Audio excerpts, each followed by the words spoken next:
આ કર્મની ગતિ બહુ ન્યારી હો મિત્રો. આ કર્મ કોઈને મૂકે નહીં. હા, આય કરેલા આયા ભોગવવા પડે. જેવું કરો એવું ભોગવો. ઘણાને બહુ વેમે હોય ગંગામાં નાવાથી પાપ ધોવાઈ જાય.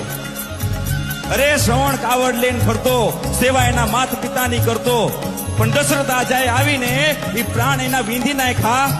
ઈ કોને ખબર હતી બાપ? ઈ તો વિધિના લખ્યા લેખ હોય. લલાટે હાચા થાય થાય અને થાય જ. આજ બોલેલું કાલ પાછું આવે, આજ વાવેલું કાલ ઉગે.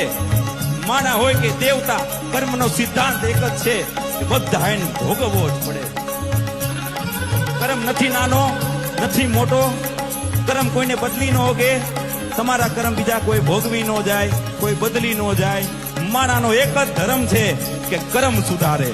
એટલે સતી તોરલ જેસલ જાડેજાને કે છે, હે જાડેજા, માનવતા રૂપી ધર્મને તારા કર્મ સુધારી લે અને શુભ કર્મ કરીએ તો આપણે આ જીવન રૂપી નૈયા છે એનાથી સંસારમાંથી બેડો પાર કરી શકીએ મારા બાપલિયાઓ. એટલે કીધું છે સતી તોરલે જેસલ જાડેજાને. અને ઈ ભજનો આજે આપણા રૂવાડા ઉભા કરી દે.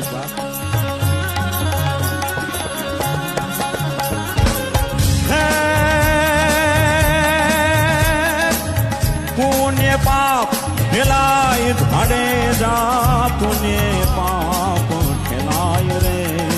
ઓ તારી બેદલીને ડૂબવાની દિયે, તારી નાવડીને ડૂબવાની દિયે. જાડેજા